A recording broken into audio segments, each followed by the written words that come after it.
You went to a jazz camp then. That's right. I went to a series. Is that like a summer camp? What is that? Yeah, it's a summer camp for the unfortunate youths who have decided that jazz is the centerpiece of their lives. Right. Lives. And weirdly, I never really had any problems with bullies in school. Like all the lacrosse players and football players were nice to me in school. But when I went to arts camp, I got bullied at arts camp, which should be like... No one gets bullied at arts camp. Not true. There was one guy in particular, this little guy, he was probably like 4'3", his name was Jared, and he played Magic the Gathering.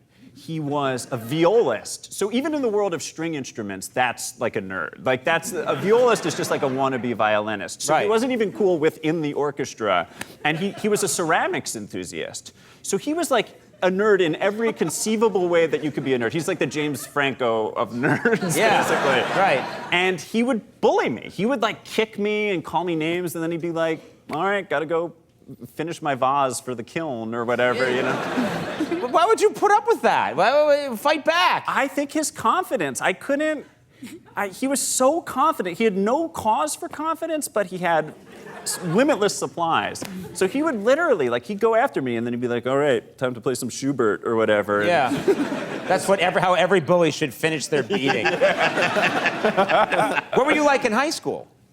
I was, pretty much like this, but I was 30 pounds lighter. Oh my God. Yeah. Picture a claymation giraffe, right? Like thin, awkward motion. Yeah. And I used to wear a winter coat all day. For warmth? I guess, I've never put it together, but probably because I had so little flesh, I needed artificial insulation. Yeah, I was gonna say. But I would wear it all day, which they say is a sign of mental illness. So I was kind of a peculiar guy. Weirdly, I was the homecoming king at my school. But you were the homecoming king. I know.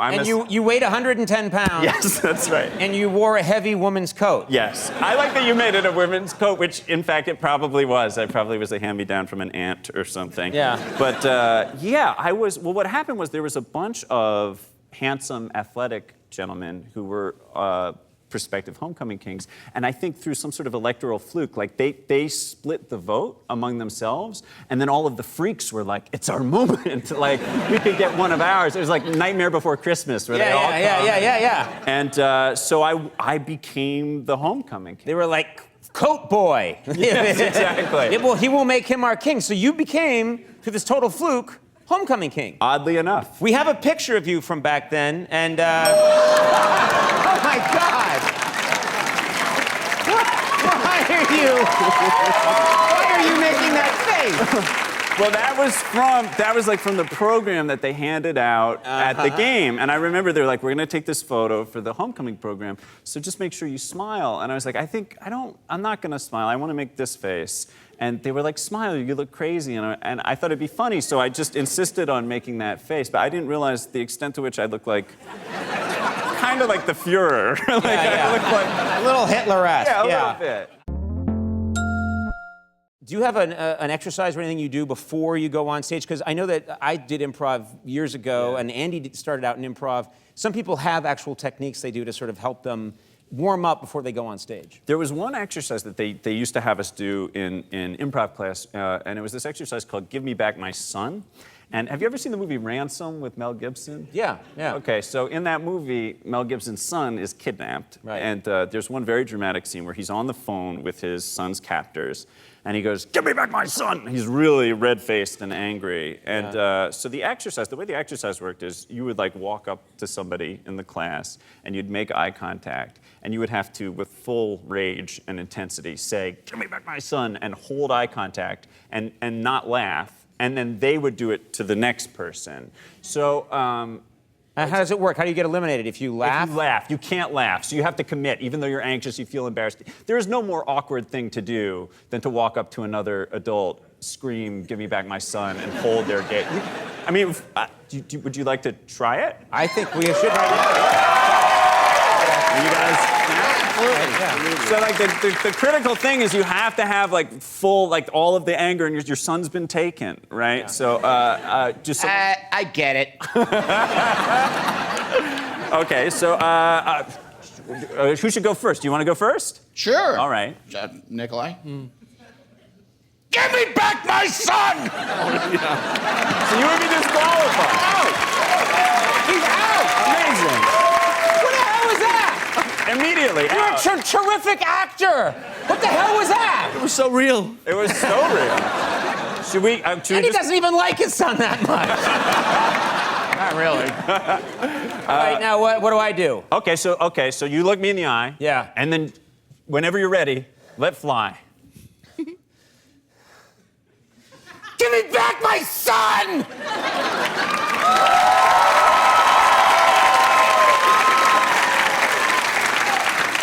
Give me back my son!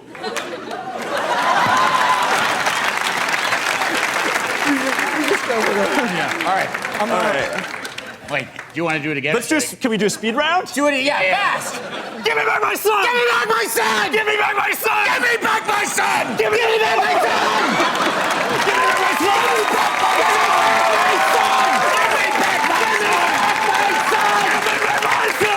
Passing out. I'm starting to pass out. What we're learning is Nikolai's a sociopath. I was about to black out. Oh, I feel that was like the happiest nightmare. Yeah. It's just three guys who are very confused about who has whose son. Yeah, Turns out our kids are just over there having ice cream. someone messed up the carpool. Hello and welcome to Clueless Gamers, the first ever team multiplayer edition of Clueless Gamer. That's history, kids. Today we'll be playing one of the most anticipated games of the year, Halo 5 Guardians for the Xbox One. Today we're challenging three of the stars of the HBO show Silicon Valley. In just a moment, we'll join them. No waving! In just a moment, we'll join them on the battlefield. But first, let's meet our players. Team Coco, Conan O'Brien, Aaron Blayard, Andy Richter. Team Silicon Valley, Thomas Middleditch, TJ Miller, Zach Woods. I believe Team Coco is, which color are we, Blade? Red. We are red, and I am the team captain for Team Coco by universal decree. And Silicon Valley is going to be blue. You're team captain, Thomas, right there. Yes, that's true. Yes, he is the team captain. Love you, Dad. And one other thing. Whichever team ends up losing, their show is canceled. And if it's a tie, we all get canceled. Exactly. If it's a tie, we're all canceled. All right, gentlemen, let the murder begin. Do we press the start? I just said, let the murder begin, and then someone said, which button do we push? Battlefield Fathom, a Spartan research base located deep below the waters of the ocean planet Beta Gabriel. 5 minutes remain. We've got 5 minutes. Most kills. 5 minutes. 5 minutes remain. What's happening? I don't know what's happening. I don't. Yeah, come on. I'm a fancy boy and I like leotards. Where is everybody? Who's that? There we go. Oh, who am I and if I killing? could focus. Who am I killing? Why am I running backwards? You control the guy. I'm taking a walk through this underwater engineering What are you plant. doing? You're supposed to kill the other people. I don't see anybody. It's the map on the lower. I'm like my father at night looking for fig Newtons. I'm just wandering around. Oh, who just killed me? Who was that? Your dear old friend, Tommy Middlestein. I hate it here. Oh, there you are. What? What happened? What happened? Yes. Wow. They are pretty sexy. Say goodbye to your show, Conan. Go ahead and say goodbye to the show. I got my Etsy page. I spent personally most of the battle alone, shooting at the plate glass, trying to let the shark monster in. Could you guys, in this next round, just yell out you who were over here, just so I know where the fight is? Got it. I'm still looking for people in Over here, you who, over here. I shot you too! How come you didn't die? Conan, you know. What? Oh, you know. You! What?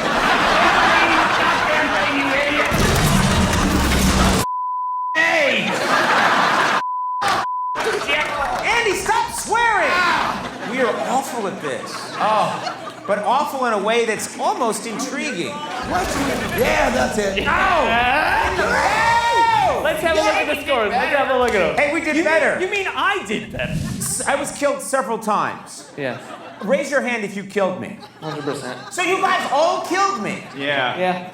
Is there no sense of status, show business status? I've been on the air 22 years. When you see me pass, I think a courtly bow and a right this way, Mr. O'Brien. Conan, we're 3 Hollywood Mavericks. TJ, what's your modus operandi? How are you playing the game? I killed you twice, and the first one was as sweet as the last. Not a lot of remorse. No, I see no empathy in your eyes. When I'm a sociopath, Conan. I took the test. Okay. I'm serious. Have you killed Andy yet? Yeah, I killed Andy a couple times. One time I killed him, he was looking at his feet like he was sort of downtrodden. Get sad. And then I just shot him in the Sad. goddamn neck. You know what the problem is? Andy went to this subterranean world without his medication. That's exactly I think he's getting upset. I keep looking for the nurse's office. What is your plan here? My Zach? What are you plan has trying to been do? mostly just to take a little me time and to find a quiet corner in which to be reflective. Okay. Because there's a lot of violence happening, but who's remembering it? Gentlemen, we are now moving to a different world. Woo! We will now be on top of a skyscraper, and I'd like to see how these Silicon Valley guys handle a little altitude. Empire, a towering skyscraper in Noctis, the capital city of Andesia. Hey, Conan, you Yes? can flip the script, but you still gotta read the words. Let's do this! I'm not sure I even understood what he said. You can turn the tables, but your feet are still gonna be under it. What?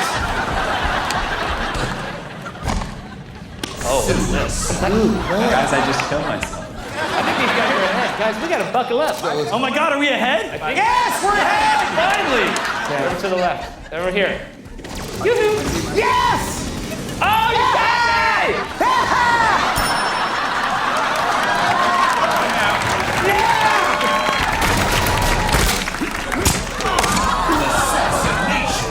Yeah. What did you just do?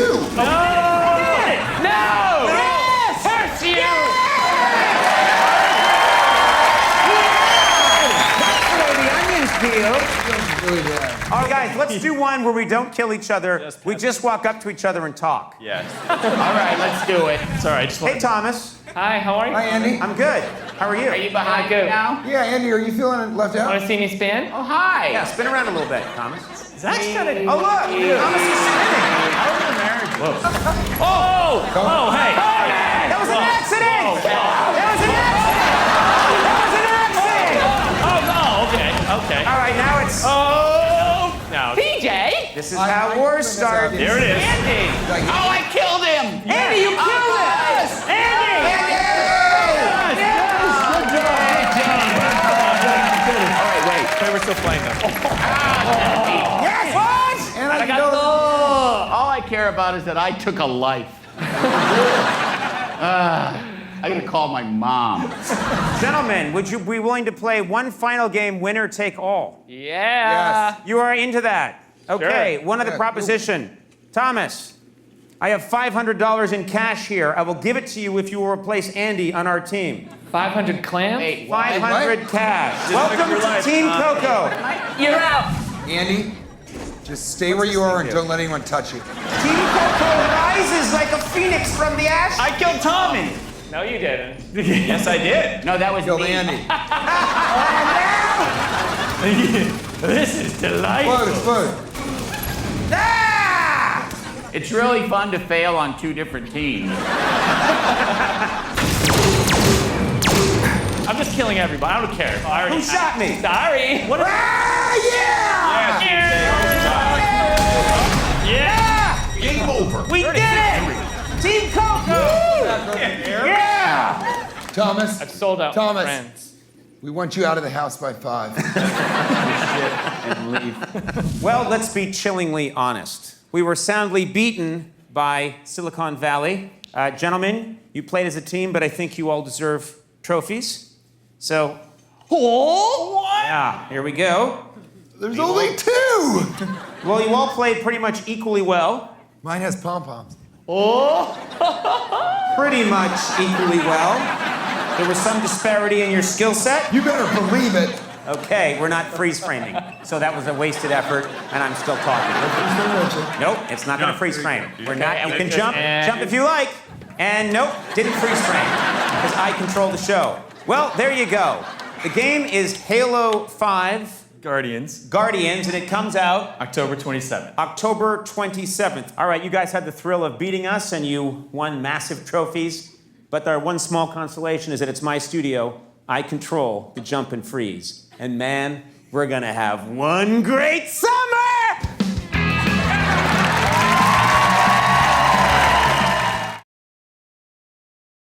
The score now is Silicon Valley Team 2, Team Coco 1. We've moved on to Energy Swords. I see guns. Energy Sword. Oh my God. You're like a princess. Wait a minute! Just a note to the programmers, when you wave the sword, you should go, "Sa! Sa! Sa!" Look at me, I'm just cutting a wall now. Not a word. Andy, look, I'm cutting a wall. Just standing still. Andy's got the controller around his neck. You're cutting a wall. You guys all feel like you have a clean moral slate when you respawn, or no? No, you take That those guilt skills with carries you. over. Yeah. I feel like bet. I bring the memories, the past memories, because I know in previous lives I have killed and killed again. It's always in the same place, so there's a lot of deja vu. There's Yeah. a lot of I feel like I've been in this area before. My 5 seconds of respawn time are filled with nightmares. PTSD. Guys, I gotta be out of here by 2. I have an audition to be the new Flo. Andy, you've tried 8 times. I'm nipping at her heels. Aren't we sick of her, though? No. Enough with that Flo. We need a new Flo. Yes! What? And I got know All I care about is that I took a life. you did. I gotta call my mom. This has gone horribly for us. This is terrible. I mean, it's been nice to get out of the house, but other than that, You could have just gotten out of the house. it's been a real shit. I don't understand why the only reason you can get out of the house is if you're going to play Clueless Gamer with the cast of Silicon Valley. Because they come and turn the bracelet off. If it's work related, they'll turn the bracelet off. If it's not, Amanda, correct me if I'm wrong, but you guys, you're obviously very funny in person. There's a lot of riffing, joking around on the set where you are trying to add to the script and see if you can get things onto the show that are your creation. And the writers and the producers are trying to stop you from doing that. Is that right? Yeah, well, I mean, the scripts are always like high-level stuff, and we feel like we can, add to it. I mean, Zach has a great riff that about a tampon soaked in alcohol. Grain alcohol. Yes. Which I don't know. Did you More of a research? personal preoccupation. Than, Do you want to tell us? Do you want to tell us a little bit about that? Zach? they'd written, this never actually made it into an episode, but where Jared develops an alter ego who is a somewhat predatory guy. And he talks about how to get drunk, he soaks a tampon in grain alcohol and puts it inside. And Puts it inside himself. yeah, I didn't. It's called butt chugging, Yeah. and it's a real thing. Also, You sound like you're doing a public service. guys. No like breath. you guys are a hip hop dance troupe. Yeah. You know what's not It's called cool? butt chugging. Butt chugging, guys. Let's get those tampons out of those buttholes. Keep them in the vaginas where they belong. I will We say, saved some lives here tonight. don't butt chug, but you will pass the breathalyzer if you do. So. Okay. Thanks, pal. That was a weird Hey. disclaimer. We have Yeah. saved some lives. Yeah. You know what? I'm driving back to LA, so thanks.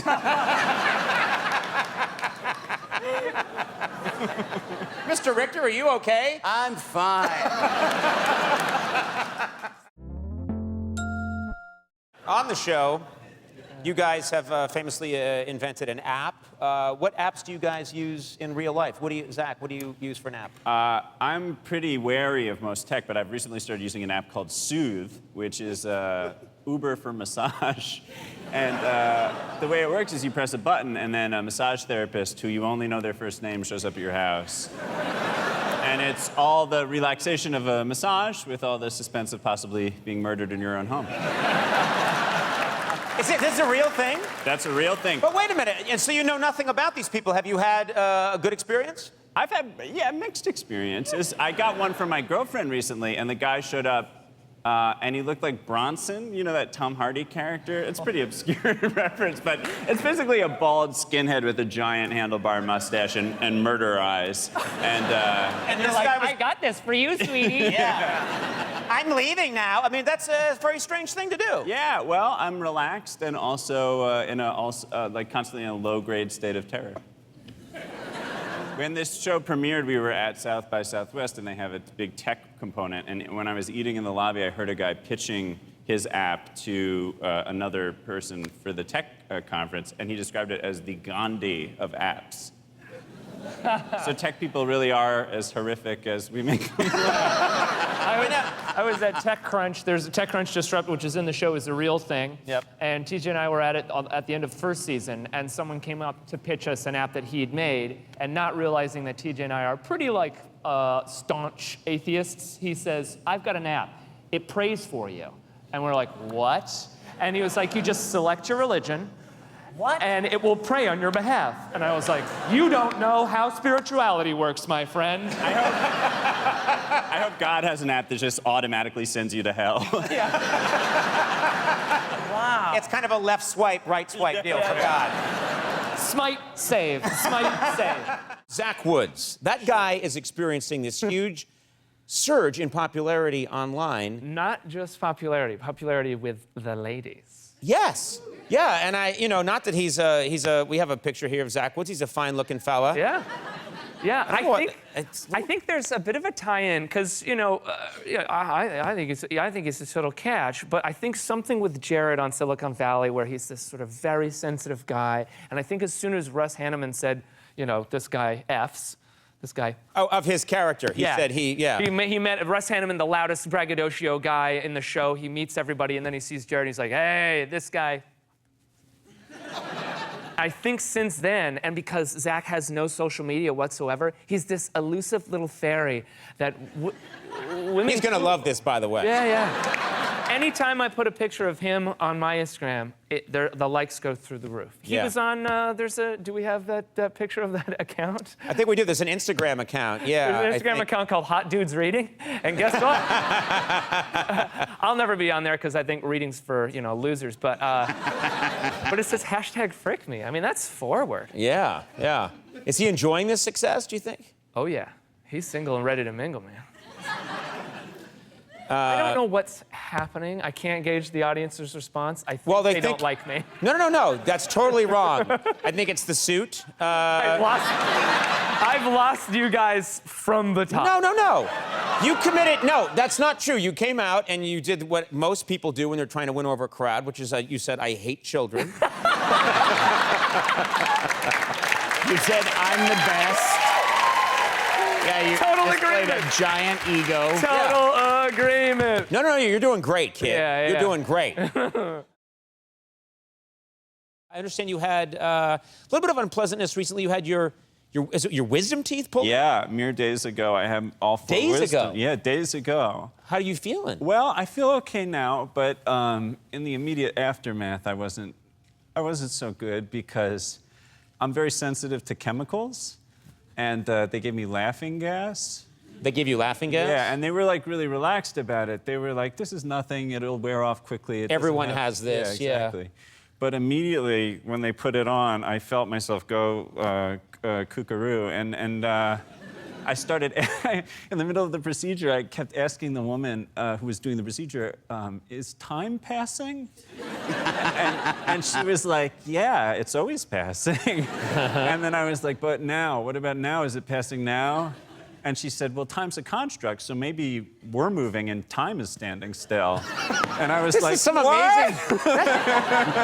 That is some deep thinking dentist you've got. Yeah, it was very frightening, but it was exciting. And then when I got out, I was still high because it lasted a long time, and my mom was there, and she picked me up, and I was so punchy that we got into the garage where my car was, and we passed these two kind of like frat guys, and I said in full voice to my mom, I went, "Get a load of these sluts."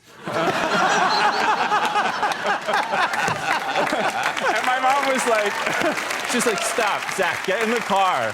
I was like, let's get you a cup of coffee. She's like, you're bleeding on the street. So I eventually got in the car. Now, were you were anxious about Yeah. were you anxious about having this procedure beforehand? Yeah, because I knew I had this today, and I was worried that I was going to be messed up still. Right. So I didn't know if I'd be able to talk, so I thought, like, well, if I'm mute, I got to record. I recorded you a message right after because before the drugs were off. I thought once the drugs were off, maybe I can't talk, so I'll make a message for Conan now so that if I can't talk, he'll have a message. So wait, so you recorded a message to me right after, while you're still under the effects of the laughing Like, gas? right after I called those guys sluts, I Yeah. made a video for you. This is real. That's real. This is real. I haven't seen this. I want to see this. Okay. Let's take a look at you. This is moments after having Yeah. your wisdom teeth out. Let's take a look. Hello, Conan. I've just had a procedure. And I've decided that we should both begin a career as drug addicts because drugs feel phenomenal. I feel there's blood on my teeth. It's very gory what you're watching. Oh my goodness gracious. I'm covering my mouth like a demure Victorian woman. So incredible. Yeah, Thank you for doing that, Trace. of course. That you were worried about me at that time. I was very concerned. I got in the car and I was like, I have to make a message for Conan. Yeah. My mom was like, maybe we should get home first. Yeah. You are particularly sensitive to drugs, and are you sensitive to alcohol as well? Yes, horrible. I'm such a lightweight. Like, the first time I ever got drunk, I was 16, and I was with my parents, of course, and I had like half a Rolling Rock. And then I immediately yelled at my dad, I'm funnier than you. And my mom, who's a nurse practitioner, I was like, Mom, what's going on with breastfeeding? You gotta tell people to stop it. It's weird. Half a Rolling Rock. Yeah, that's it. And I became very belligerent and evidently like anti-basic maternal care. Yeah. Have you had a lot of medical procedures in your life? Have you, have you had serious ailments? Or? Yeah, I mean, my body's always in a state of like very gradual but noticeable decay. And I recently got a stress fracture in my foot from doing a vocal warm-up. No, you didn't. I swear, I did. What are you talking about? I did a vocal warm-up to prepare to act, where you squat down and you try to get your resonators working, and just the mere pressure of like shifting my body weight caused my bone to break. And Sorry, I'm sorry. It's okay. That's so sad. I went to the doctor, and he was like, did you get this, like, oh, were you like running on concrete, or did you do like P90X, CrossFit kind of stuff? And I was like, no, I was just exploring my pelvic floor. Yeah, I have a similar thing. I was super tall and thin, and I felt like it's just not when I was younger, I was like 6'4", 150 pounds, and I get just it. realized I wasn't built for the earth. No. I needed to live. Were you the same way? Like Totally. I remember the first time I had back pain, I was like, finally, because I've had the personality of someone who has back pain my whole life. And now I have the physical malady to match. Good. Yeah, it's all coming together. Yeah, exactly. Love your character, Jared, but it's rough because the character gets insulted a lot. Yeah. And by the other characters, and they write really mean insults for Jared. Sure. But they're about his physical appearance, and that's you, and I'm wondering, does it ever get confusing? Like, do you ever get your feelings hurt by what the other characters are saying about your No, because I get it. I've seen myself. Like, I get it. I mean, I don't think I'm like a hideous monster. You're but, not. You're a very good-looking thank fellow. You. I think you're very good looking. Well, we'll take this outside, you know? I'll make you another video. No, I won't.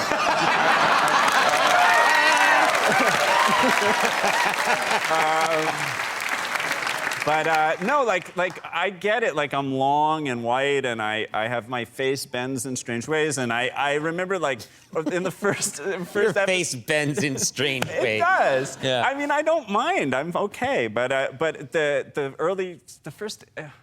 episode, I think there was an insult where they say, or I say, my uncle used to say I looked like a virgin who starved himself to death. Or another one was you look like the poster boy for the Gay Morticians Union. And I look and I'm like, yeah, checks out. Yeah.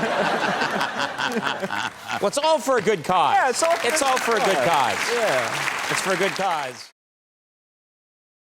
You know you've made it as an icon in the business when you have your own Lego figure. I think we'll start with yours, Kumail. Can we take a look at it? And you assess what you think of your Lego figurine. Well, Are you the one with the selfie stick there? I'm both of them. Oh, you're both of them. So I like that they were like, it's sort of based on your character. So he's gonna wear a douchey orange scarf and a selfie stick. And I also like that my weapon is a chain with a massive blade at the end. Yeah. It's not like a fun kid's weapon. It's like you can like murder people with this. Yeah.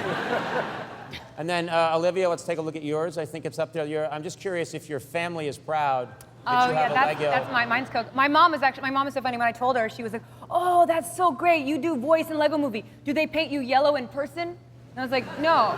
What? She goes, I go, "Mom, I'm playing it. It's a voiceover." She goes, "I know. To help you get into character. They paint you yellow." And I was like, "Mom, that's the stupidest thing you have ever said. Stop calling me." Never talk to me again. And I haven't spoken to her. So. Yeah, good. Always nice to end on a happy note. And Zach, what about, let's take a look at yours. I'm just curious if you like what they've done. I don't even know what's happening here. What's happening with your character? Evidently, he's a prep school student by day and a snow sniper by night. I was excited to have a Lego that I was the voice of, but the true thing that, I used to play with Playmobil, which are like these joyless, I love them so much, but it's like, basically, all the sets are just like people doing things in like European welfare states where it's like it's like guys mowing traffic islands and checking water meters. Yes, yes. Yeah. I remember those. They're like very Scandinavian. Yeah, exactly. It's like Legos, except they all have excellent health care. Exactly. And I was obsessed with American Girl dolls because my sister had American Girl dolls and my parents would read her the accompanying books. So I have what I would really like to be is the voice of one of the American Girl dolls. What? Yeah. Which? Just tell me what era American Girl. Samantha, the Victorian one.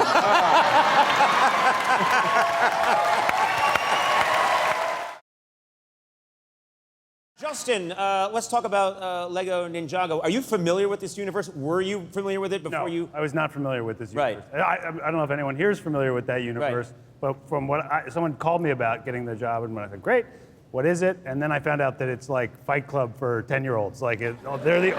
Anyone over the age of 10 does not know about this thing. And then you meet people's parents and you say hey, have you ever heard? They're like, oh my God. They think it's like, you just booked the next Star Wars or something. No, it's absolutely. I have a 11-year-old son. I have a 13-year-old daughter. They just love Lego Ninjago. But I'm around other people and they'll say, oh, I see you're having the cast of Lego Ninjago on. Yeah. And then I'm like, you idiot! Where have you been, under a rock? Yeah, exactly. Ninjago's a verb. Zach, were you familiar with the Lego Ninjago franchise at all? Not that much. I'm a 32-year-old single man. So Why did you lie first about your age? I have very, very mild arrested development where I think I'm just 2 years younger than I actually am. You've got a very small Peter Pan syndrome. Exactly. I'm not 32, I'm 30. I think if I were familiar with the Ninjago franchise, that would be a red flag. I think people in my demographic shouldn't be that up to speed about toys. Yeah. You seem like, it's very funny, you seem like a very calm, centered person. We're just talking with Hilary Swank about centered Mantras. and mantras Yeah. and things like that. You seem like a calm, centered person, but you do have your fears, do you not? Yeah, I have a pretty big earthquake phobia. Mm-hmm. So it's a poor choice of home state to live in California. Yeah. But I have, in my bedroom, I have 2 hard hats next to my bed. In case there's an earthquake, I have 2 hard hats. And What's a hard hat gonna do? well, so if there's an earthquake and there's a collapse, you have a hard hat. And but I don't. That's like Wile E. Coyote with a tiny umbrella. When a cliff falls on it. Is it really gonna help you, do you think? Yeah, I mean, it helps me sleep at night. I don't know if it'll actually help me survive a quake, but one time there was an actual quake, and my ex-girlfriend at the time woke up and, well, she wasn't my ex-girlfriend at the time. Yeah, that's weird. That's like a word problem, yeah. No, it's sort of like we broke up, but but no, so your girlfriend was over. So she woke up and she was like, oh my God, it's a quake. And I just grabbed the helmet and I like put it on her and I was so smug and I just went back to sleep. Yeah.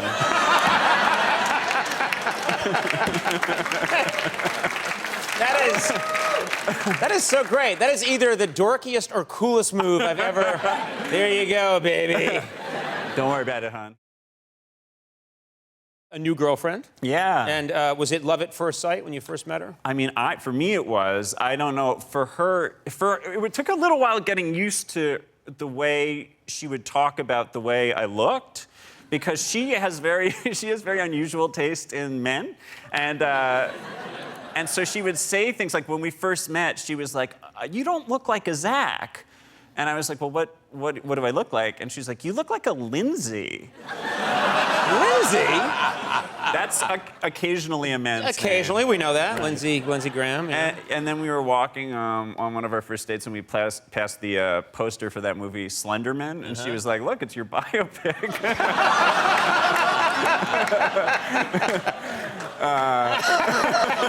She's a keeper. Yeah. Yeah. Yeah. So I know it sounds lightly verbally abusive, but I'm very happy. Yeah.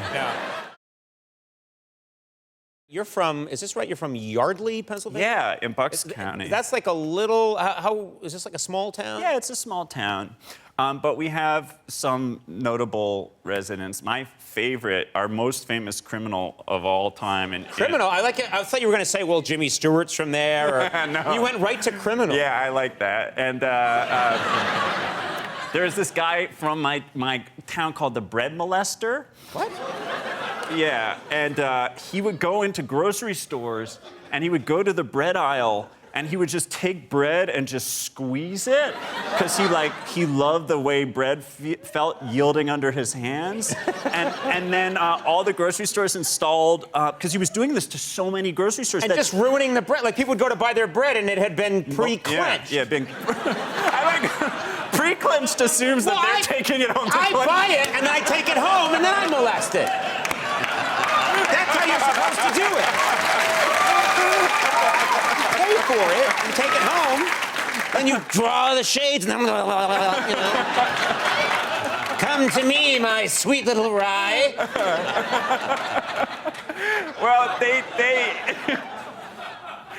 yeah, it's disturbing, but you said that they started to put cameras They did a up? sting operation because all these grocery stores talk to each other. We got to catch the bread molester. Well, they did. They caught him, and then he defended himself in court, and he destroyed so much bread that it was a felony-level destruction of property, and he went to jail. And I can't even imagine, like, in jail where they're like, what are you in for? Like, manslaughter, what are you in for? I find the texture of dough irresistible.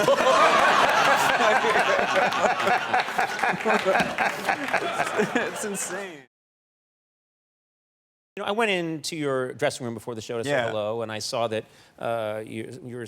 your makeup person was like rubbing fine oils into your head, and you know, liniments, balms, if you will, salves, cremes. Anyway, the point is, you like to pamper yourself. Yeah. Don't you? Yeah, I love it. Yeah. There's a place I go in LA called Hammer and Nails Men's Salon. And sometimes I'll get a manicure there. That is the most gay, panicky name I've ever That's what it is. Listen to this.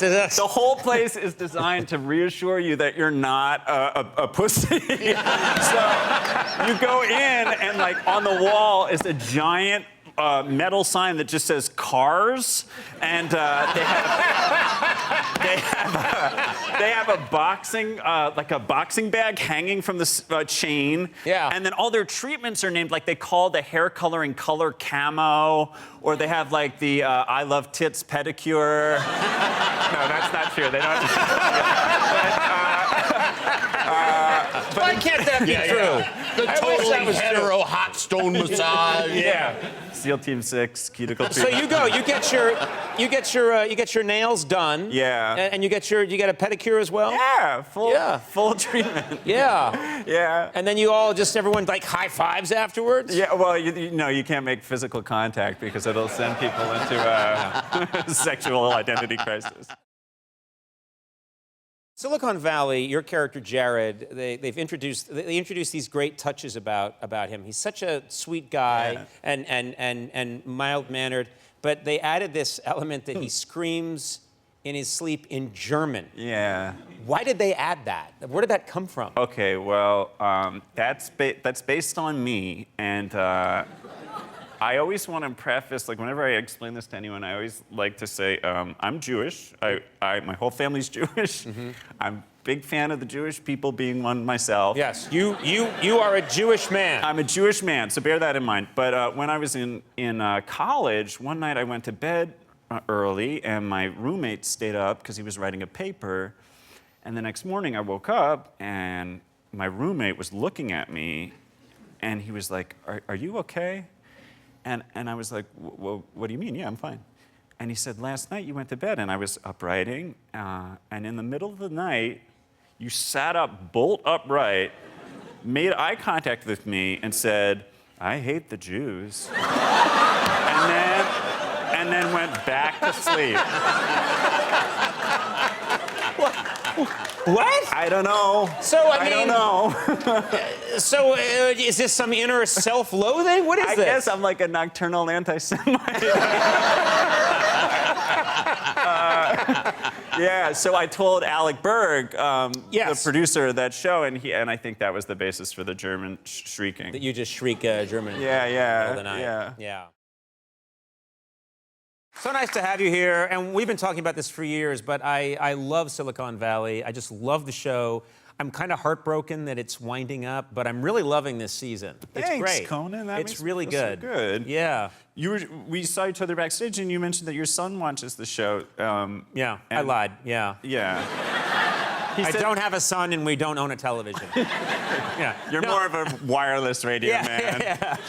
No, yeah, my son is really into tech, and he just turned 14, and he absolutely loves the show. So we watch it together, as like that's the thing we do together because we don't speak. And but he's absolutely it's like you're his hero, that you're a character. He just loves your character. Well, now I'm gonna be creepy to your son. I love you back. I don't know how to. I didn't like that at all. It felt weird. It wasn't good. It wasn't good. What the hell was that? I don't know. Well, that's all the time we have. Goodbye, Zach. That's all the time we have in this friendship. You know, you've had. Yeah. Yeah. Oh, it's like This is an to catch a entrapment. predator. Yeah. Right. That's getting so creepy. Let's stop. Okay, sorry. You keep digging the hole deeper. I can't, sorry. You know, I want to mention this because there's so many cool things that you get to do. You know, when you have a hit TV show and you're part of this great cast. You do a lot of nice things too. I'm told that you visited. Is this like a juvenile prison? Is that right? I did. Well, a friend of mine works with this organization called Inside Out Writers, which helps do writing workshops for incarcerated youth. And I went to one of their workshops. And are these young people? Do they know Silicon Valley? Do they know who you are? I don't think so. Yeah. But it was interesting going in. I was like, I don't really have a sense of what the sort of frame of reference is in terms of what television is popular among the kids in there. But I went in, and the guy who I was with said he had me stand up in front of all of these guys and was like, what do you think this guy does for a living? Which was such a loaded, it's so rare to be in a room of people where they say, like, what's this guy's basic vibe? Especially like very tough teenagers Yeah. is scary. Yeah. So I thought, is it going to be like an intern at a mortuary or? Definitely not someone who's getting paid at the mortuary. Yeah. No, apprenticeship only. Just there for the perks. Yeah. or a DJ at like a. The perks. Sorry. I just work here for the smell. But no, what they said was, and I was very delighted. They went, yeah, multiple kids said, you're a skateboarder. They think you're a skateboarder. They thought I was a skateboarder because I was wearing a button-down shirt and canvas shoes. So I think they were like, that's a skateboarder. Little do they know, I have never stepped on a skateboard in my life because I feel precarious and off balance enough just in daily existence. I was going to say, you and I have a similar build, right. Which is our center of gravity is up here in the Adam's apple. And so I like when anything that involves like incredible balance, no, I would just go over like a bad tree. Yes, like a bad tree. A tree that had gone rotten, the limbs. We'll talk about that. Yeah, a rotten tree. Yeah. The only thing I've ever done that is close to skateboarding, and it's really not that close, is when I lived in New York, I bought a folding bike. This is like little bike that is low to the ground, and you fold it up to take it into the subway so that you can go anywhere. But it was too heavy for me to carry into the subway. So Wait, you couldn't lift the folding bike? I could lift it, but it was a real production, and I just, like, lugging it down the steps, it was just too much. So I would ride it along the West Side Highway, but I was so scared of getting hit by cars that I just covered myself in reflectors and lights, and I had a helmet with lights on it and a vest and lights on my a lot of lights, and I was driving. I was riding down the West Side Highway, and all these women kept looking at me. And I was like, well, I guess I'm quite hot to trot today. Until I got to Battery Park, and then I saw myself in one of these like reflected glass buildings, and I just looked horrible. I just was like tall, a bad tree on a small bike, covered in Christmas lights. Bling, bling, bling, bling. Yeah. You got a look, and you thought, oh, maybe they were looking at me more in wonder and horror, you know. Yes, I mistook their disgust and bewilderment for attraction. I'm told that you just shot a movie with one of the funniest people of all time, Mr. Will Ferrell. You guys shot a movie together. Yeah, I was so excited because Will Ferrell is like one of my all-time heroes. Yeah, it'd be him and me, and that'd be it. Yeah. That's it.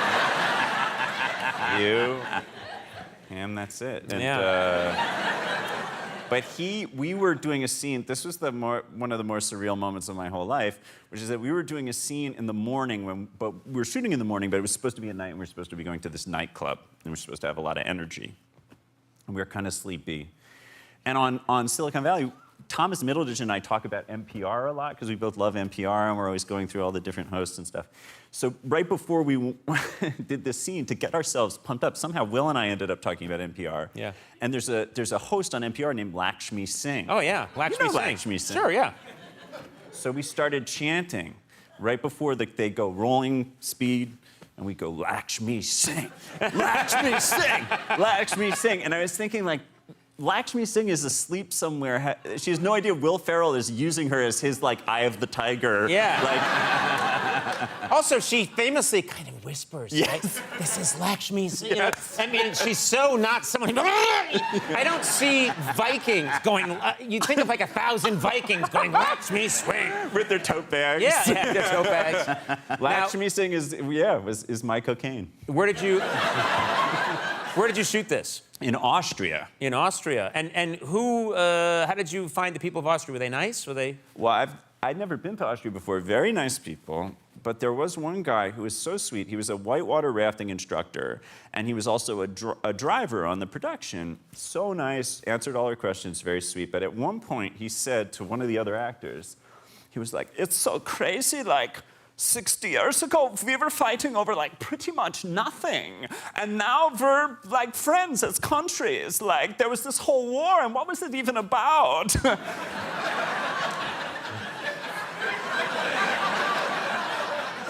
And I was like, well... He was talking about it like it was a misunderstanding. And I was like, well, you it tried to wipe out my whole bloodline, but aside from that, yeah, it was just sort of a tomato. I've never heard anyone talk about World War II that way. It was incredible. It just things got out of hand. Like, who knows? Like, you were in the mood to not have genocide, and we were. So we took Poland. Who knew? Who knew? It was such a crazy conversation. Silicon Valley is in its final season. Anything you want to, I don't want any spoilers because I love the show and I'm up to date right now, but I know there's a bunch of episodes still coming. Anything you can tell us or what's in store to promote this, the wind-up of this great series? Well, I will say this. I think Silicon Valley, I love that show and I definitely want to promote it, but I feel that so often it's these sort of big-ticket television projects that get promoted and that there's smaller, more subtle movies that don't get their day. They don't get their promotion. So what I've decided... Just like little projects, yeah. I've decided I want to devote my time on the show today to promote a little movie called Ford versus Ferrari. And I don't know if you guys are familiar with it. I haven't seen it, and I haven't seen the trailer, but based on the synopsis that I wrote online, it's about Gerald Ford gets in a fight with an Italian person. And no, that's I was just kidding. No, what it's really about, it's one of the Fast and Furious franchise, and Vin Diesel plays Christian Bale. Matt Damon plays himself. Okay. And they funded it. It was made by. They had a Kickstarter. They sold. They sold raisins on the subway. They sold raisins on the subway. Okay, so basically you're trying to get the word out on the movie Ford versus Ferrari. Yes, because Silicon Valley is already on HBO. It has a platform. Who's going to see Ford versus Ferrari unless I promote it? And I just think, are you guys excited for Ford versus Ferrari? Ford versus Ferrari! Ford versus Ferrari! Ford versus Ferrari! Ford versus Ferrari! Okay. Yeah! Tear the studio apart! No! Let's not tear the studio apart. Well, that's wow. That's a lot of great publicity you just gave a movie, which I believe, not to disagree with you, has a ton of. I can't go anywhere in this town without seeing a poster for Ford versus Ferrari. Listen, I just think it needs more attention, and I feel that. I also feel it's for me, if you ask anyone in the world about me, the first thing they'll say is, I don't know who you're talking about. But the second thing they'll say is, that guy's a gearhead. He lives for the grease. He lives for the road. Well, I guess, okay. Okay. We do have I think we have a Silicon Valley clip. Do we have a Silicon Valley clip? There is no Ford versus Ferrari clip available. No, there is one. Matt Damon was here like a week ago and showed a Ford versus Ferrari clip and seemed to feel like the movie was well promoted. Well, he has to act confident because he's... All right, So you think it's all bluster on his bluster. part? He's trying to get it off the ground, and God bless him. If I have to do Silicon Valley, they brought a clip which is Jared over the course of the series has alluded frequently to his sort of dark past in the foster care system, all his difficult family situations. And for this is a little bit of a spoiler, but coming up, he discovers that his birth parents are alive. Oh. And he meets them. He thought they were long dead and that he had no family, but he meets them and he goes to investigate from whence he came. Oh. And so that's what this clip is. Let's take a look at this clip, not from Ford versus Ferrari, but from Silicon Valley. Take a look. You guys had kids after me. Well, one was after. Pardon? Pete and Lisa were before you. Right. I don't understand you. I was your third child and you gave me up? Yeah, just got way too difficult for us. Couldn't go on as many flights. 2 parents, 2 kids. That's a clear row across. Yep. 1 A, B, C, and D. So you gave me up to simplify your first class air travel? It's sad and great at the same time. You know, I'm a massive fan of Silicon Valley. I love your show. Yeah, I've seen your show a couple times too. Oh, what a prick. It's cute what you do here. You like this, huh? Yeah, it's neat. Yeah, we've just been doing it a little while. We might keep doing it. Oh, really? Okay. Yeah. Okay. You're an awful person. You know, you guys in the cast, I've come to interview all of you, I think. And you're all lovely people. You probably heard about your castmate, Kumail. He was supposed to be on our show. He missed his appearance through no fault of his own. He just couldn't make it. Yeah. And so I brought my assistant, Sona, out. And since then, I've been thinking, like, okay, is this going to be like a Silicon Valley cast problem, you know, where I book one of you guys and then you don't show at the last second? Is this something that's going to, is this something that's a danger of happening? I mean, in all sincerity, I would never do that to you, Conan, ever. And to be honest, Kumail was mortified. He was really upset. I'm just kidding. He was like, thank God I don't have to do that show. He was like, God, what, I just really dodged a bullet. Yeah. You know what I love? You're doing this, but you're wearing a microphone.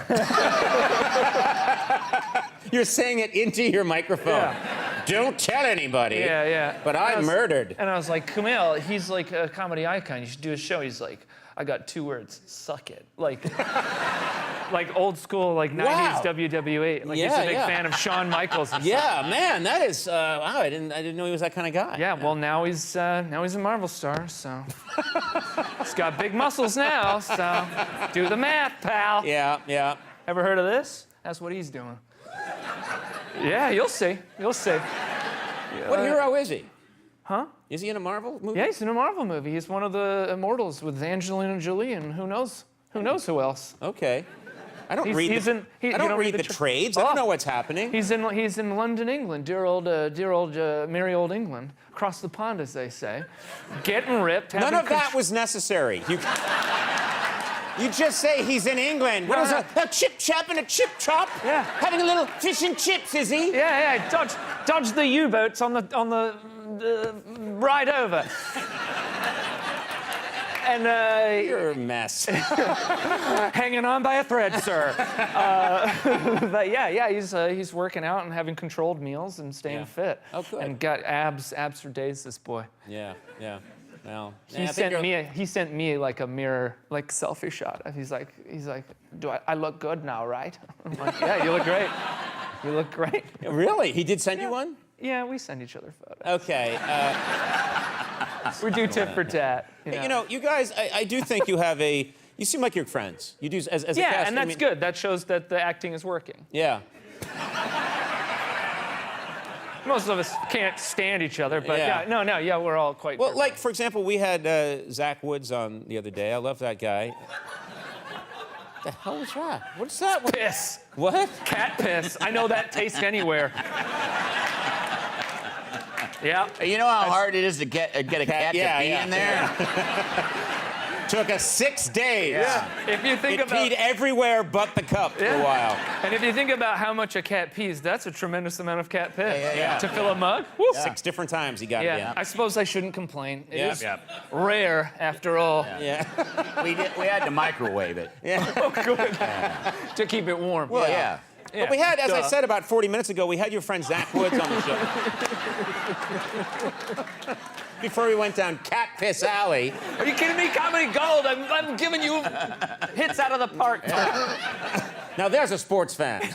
I'm giving you hits out of the park, I tell you. I honestly wasn't paying attention until I heard cat piss. I was like, whoa, I better check into this. What are you guys talking about? Andy sometimes wanders away. No, I know that you guys are good friends, and I was told that you do this impression of a fan of Zach Woods using, is this on Instagram? What's this on? Snapchat? Oh, yeah. Well, it's weird. I'll post something on Instagram. If I have Zach Woods in it, the amount of not only fandom to be like, oh, I wish he had a social media account. I wish I could see him more. It's typically sexually charged. Like, there is a lust for Mr. Woods. I'm telling you. Yeah. It is palpable. And so I've heard that, by the way. Yeah. I have heard that ladies go nuts for him. I mean, wait till you see him in person. He's yeah. He's got Tremendous sexual energy, that man. But that was a response. I do all these dumb internet videos with filters and stuff, and so that's like me absorbing that and making. So it into a here's you character. being a fan of a very strange fan, intense fan of Mr. Zach Woods. Let's take a look. Sure. Anytime I see Zach Woods, I want to kiss him. I want to kiss him and kiss him and kiss his face off. I want to kiss his skin off and kiss his flesh off and make sure his bones are bare and his blood's in my mouth. You're like Gollum. You become Gollum. Yeah. Look at that. I'll tell you, that's an intense fan right there. She needs a shave. Yeah, she needs a shave. She needs a shave and a therapist. Hi, my name is Zach Woods, and I feel pick me about being Conan O'Brien's friend. What? Yeah. Do you know what a pick me girl is? I don't know. I just learned. Pick me girl is someone who is like sort of self-consciously quirky as a way of differentiating themselves from the masses so that people are like, ooh, she's interesting. Were you familiar with this term, Summer? I wasn't, but No. I know those girls. I That's know me. a lot of the. Oh, okay. And so you're the in this scenario, you're the pick me girl. Yeah, I'm the pick me girl. I'm gonna feign a kind of casual nonchalance while underneath I'm desperate for your approval and the approval of everybody here. Well, why did you just lay out your whole strategy ahead of time? Well, I just want to get it out of the way, and then I'll be coy for the rest of the time together. Fantastic. Yeah. You and we've got to talk about this right away. Yes. First of all, I thoroughly enjoy you so much that I was waiting for you to show up downstairs, which I never do with guests. But I was like a happy puppy waiting for Zach Woods to show up. You're hilarious, very funny fellow, and I always love hanging out with you and riffing with you. So I was there to guide your car into the parking spot. Yes, and I will say that you described yourself as a happy puppy. The first image of your face I saw was peeking with a kind of predatory glance from behind the stucco. Yes. And then I pulled up and you immediately told me you had to cancel because today was not a good day and there would never be a good day. Yes, I did. Now, listen, you have to understand that's my way of showing someone I love them. Believe me. You should have heard my proposal to Liza. What's the opposite of a pygmy girl? Listen, I reject you, man. Yeah. Did you have a big proposal? I don't know if you're willing to talk about this even, but like when you proposed, did you have like a proposal, or were you just like want to get hitched? I was sort of. I had a ring in my pocket. Yeah. Or is that a ring in your pocket? You know, that kind of thing. What? Or do you just have a terrible phallic injury? Yeah. Is that a ring in your pocket, or do you have a small circular metallic penis with a little nodule that resembles a jewel? That was my proposal. Can it be both? And will you marry me? Spend the rest of your life with this small, empty chode. But with a little diamond nub on it. No. Which, I'm serious. There's nothing wrong with that. I'm proud of my little ring penis. No, I did have I had a day I was going to do it, and I had the ring on me. I didn't have an elaborate, some people do things like they tie it to the dog's collar and they call the dog in the room, or they bake it into a souffle. One of my siblings had an incredibly elaborate one that involved meeting up with his fiance, who's lovely, as now my sister-in-law, on like the top of a temple, an Inca's Aztec temple, when he wasn't even supposed to be in country, and being there at the same time. But I think he got the wrong temple. Oh no! But he eventually, found her and they figured it out. But anyway, I didn't want it to be too elaborate, so I didn't do one of those. That makes sense. And I think maybe this was a mistake, but I handed her the ring and I said, "You win." Oh no! Oh Yeah. no! Well, just, big star, top of every woman's list of if only I could. So that was probably the wrong way to go. Our podcast, we've been doing it for 5 years now, and it's changed over the years. Yeah. Yeah, it I has. think I've gotten better looking, I think, stronger. Oh. You know what? One thing hasn't changed, and that's the great taste of Miller Lite. Yeah. It was the original light beer, and to this day, it's still the best one, if you ask me. I like to have a good time. You know that. I'm good. You love to party. My name is Conan Good Time O'Brien, Yeah. and I get together with my gang, my squad, and we crack open some Miller Lights, and all is good in the hood. Yeah, everyone's like, here is O'Brien with his squad. And Good then, time like, O'Brien. Watch out. Good time O'Brien. Good time O'Brien Yeah. with his crew. GT O'Brien. Undebatable quality, great taste, and guess what? I ran the numbers myself. Yeah. Only 96 calories. Wow. Yeah. It's the beer that strips away everything you don't need and holds on to what matters most. It's a light beer that tastes, guess what? Ding dong, open the door, like a beer. Anyway, times change, but you can always enjoy the great taste of Miller Lite. Tastes like Miller time. To get Miller Lite delivered right to your door, visit MillerLite.com/Conan, or you can find it pretty much anywhere that sells beer. Hey, you sell beer? Yes, we do. Bet you have Miller Lite? Yes, we do. Celebrate responsibly. Miller Brewing Company, Milwaukee, Wisconsin, 96 calories per 12 ounces. Can I tell you something? And that you probably won't like this.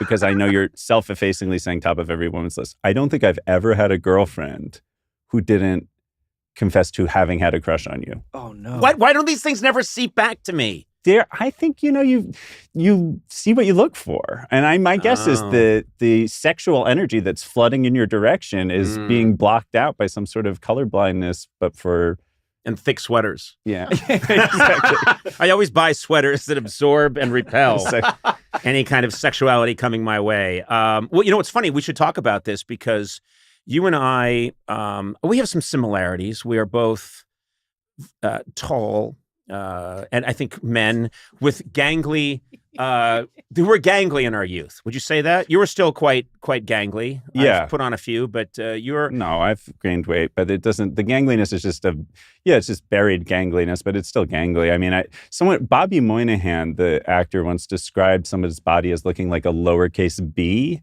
where it's like all thin and gangly up top, but then a little paunch. Yep. And I do feel like a lowercase b body these days.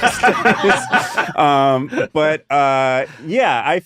gangly. I feel like I don't remember. I was thinking about, I can't remember who said this, but someone described someone as being like a praying mantis, where it's just, not a praying mantis, a daddy long legs. Yeah. Where there's just this little disc of cerebral energy and then legs. Yes, that's me. That's how I feel too. I've always said I have legs that just go on forever. And then someone said as I was leaving the shop, "Oh, we need a torso on that thing." And someone said, "Well, we don't have a whole torso. Let's just throw half of a torso over there." So they did. And then they said, wouldn't it be funny if there was a giant paper mache head? And they threw that on top. And I went out the door, but I've always been self-conscious. I always try and wear things that break up the fact that my waist is sort of in the middle of my chest. Do you know what I mean? Cummerbunds even in like non-formal situations. I do. I wear them at pool parties. I wear a formal cummerbund. I heard this thing once. I was in an acting class, which is a shameful thing to admit, but I was. And they did a scene from Frankenstein where the monster goes back. He's fucked stuff up. He's killed people, whatever. He goes back to the doctor's lab and he goes, "Why did you make me?" He goes, I'm so ugly. I don't fit in. Why did you make me?" And the doctor says, "I just wanted to see if I could." And the monster's like, "You wanted to see if you could?" And then he goes, "Then you make me another, and you make her as ugly and detestable as I am because I need someone to love and I need someone to love me." And I thought, that's so heartbreaking and beautiful. And I told my father that, and he's like, "Oh, I think that's that's a story about kids. Like Frankenstein's made from the pieces of a bunch of old dead people, which is essentially what a kid is, in a genetic way." And and that sort of question of like, why did you bring me here? Hangs over every parent. And when you were talking about being assembled with a paper mache head and legs and no torso, it made me think of the Frankenstein story. But it's funny, which by the way, I just read for the first time the original Frankenstein, which is nothing like the movies, absolutely nothing like the movies, and really powerful, but very, very different, not what you'd think. Anyway, I'm just going to throw that out there, and I want to remind people you should read. Reading's important. The more you know. That was a little starburst going by. I used to have a TV show where we could make the starburst go by, and now I'm like.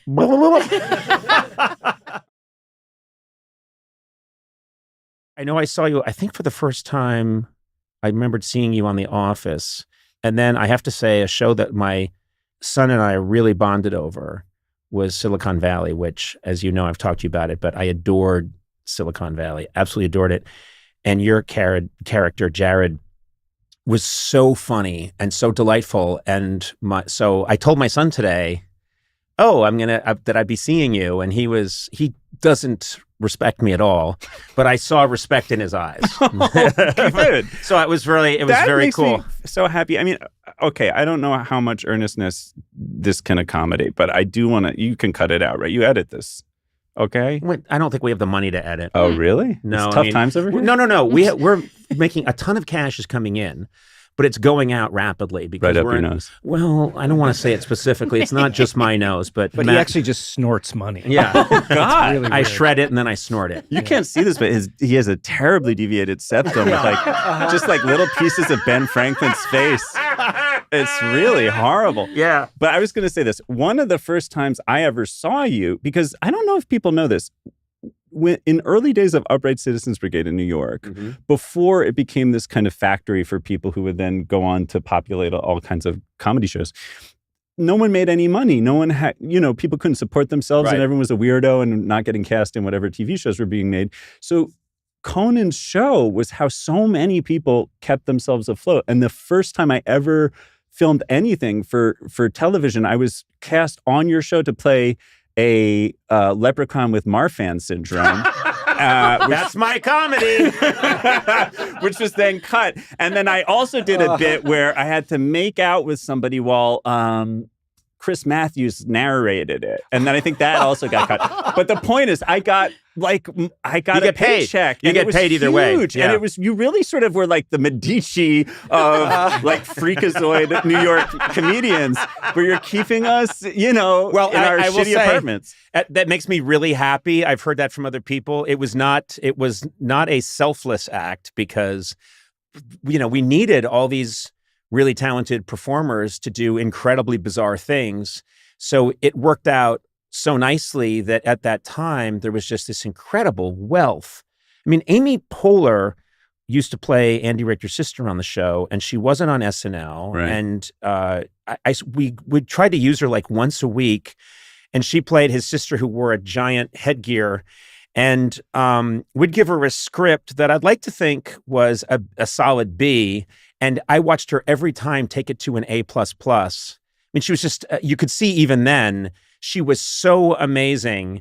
And her thing was that she had a crush on me as we wrote it. And then she would start out being all sweet, and she had made things that looked like me. And then Andy would remind her that I'm married or whatever, or I have a girlfriend. And then she would go into these incredibly ornate speeches where she'd be like invoking like Norse gods and screaming. And, but she was so amazing. But and later I was reminding Amy, like, I didn't do that to be nice. We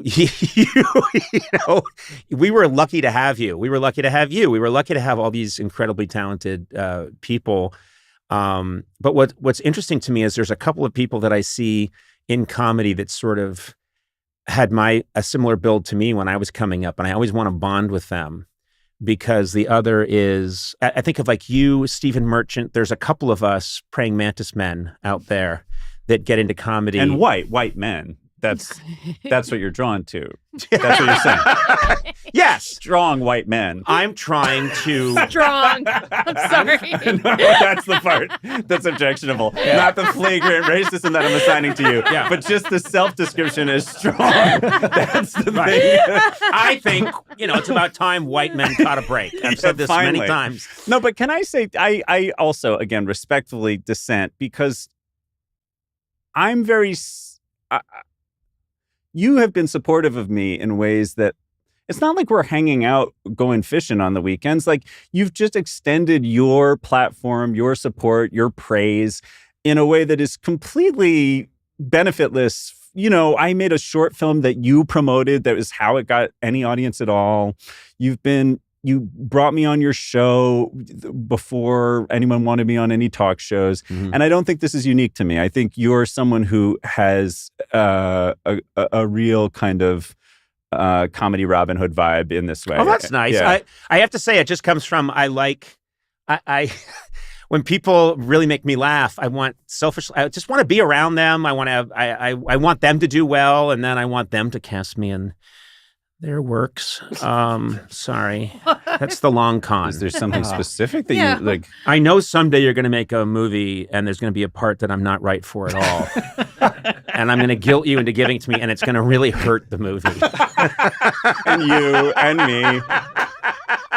Can I ask you? This is something. Now I'm being selfish, and again, no. This is the idea. This is the idea. We talk. We talk. I know. Okay. To be fair, though, if I had known you were going to praise him this much, I wouldn't have come in. Because it's gross. Yeah, he hates it. Not what you're doing. I just don't want him to get that. You know what I He mean? doesn't want me to get anything good. I was talking to a woman who writes on Succession, and she said British people don't like award shows because they don't like getting awards and they don't like seeing other people get awards. That's hilarious. So interesting. Yeah. I love the honesty of that too. That was my experience. It's like people have an allergy to having any kind of an interior life and also to having a body. It's like people in the UK. I mean, I loved a lot of the people I met and worked with in the UK, but the feeling is kind of like you can't cop to having ambition or aggression or any of that stuff because it's so unseemly. But in the process of trying to kind of obfuscate what you're actually feeling inside, it can get kind of weird. It can feel sort of cunning in a way. And when I would come back from England to LA, where everyone is so just unabashedly self-promotional, I found it to be a relief because it's like, okay, at least you're like telling me what a hero you are to my face instead of hiding whatever self-regard you feel behind this kind of, you know. Right. I like people who are, like I have a friend who talks a lot about all the famous people he knows because he's delighted to know so many famous people.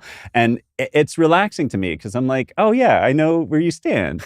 It's like, can you believe it? Sarah Paulson loves me. And I'm like, I can. You're a nice guy. I mean, she just called me to ask if I wanted to come to Art Basel. And you're like, great. I don't know. Look at that. Look at this list of numbers on my phone. Yeah. It is, it's funny because I find that I do this a lot, even around here. I'll apologize like 9 times before I say the name. You know, it's kind of cool that I bumped in and was in a restaurant and I saw, you know, okay, this is kind of lame, but I did see, and then you say famous person's name and you think, well, no, I work in this industry. Why am I apologizing 10 times? Because it almost then starts to feel like that's its own kind of, I don't know, it's like a deo. You know how like air fresheners can make smells worse? Yes. It's kind of like the social version of that, where there's like an air freshener that doesn't quite cover up what you're doing. So then it feels like this kind of, like if you feel like you have to, okay.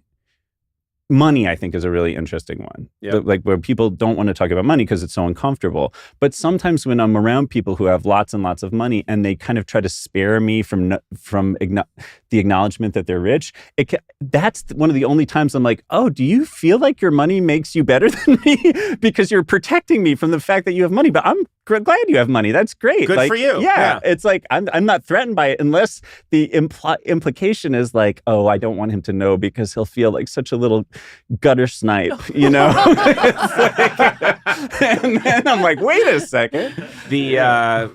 I think one of my things that I've been doing for a while, well, you've experienced this, Sona, is I go way the other way as a bit. And so Sona, I remembered when she got, you moved in, it was with you and Carrie. Me and Carrie got an apartment. Like a small apartment it was very nice in Santa Monica, but a small apartment that my assistant and someone else who worked on the show, a producer on the show, got. And I remembered coming in and I was like, this is beautiful. Is it okay if I go upstairs? And and someone was like, Conan, you know there's no upstairs. And I would act like, oh, come on. Seriously. Yeah. But anyway, at least let me see this. At least let me see the screening room. And she'd be like, you're a dick.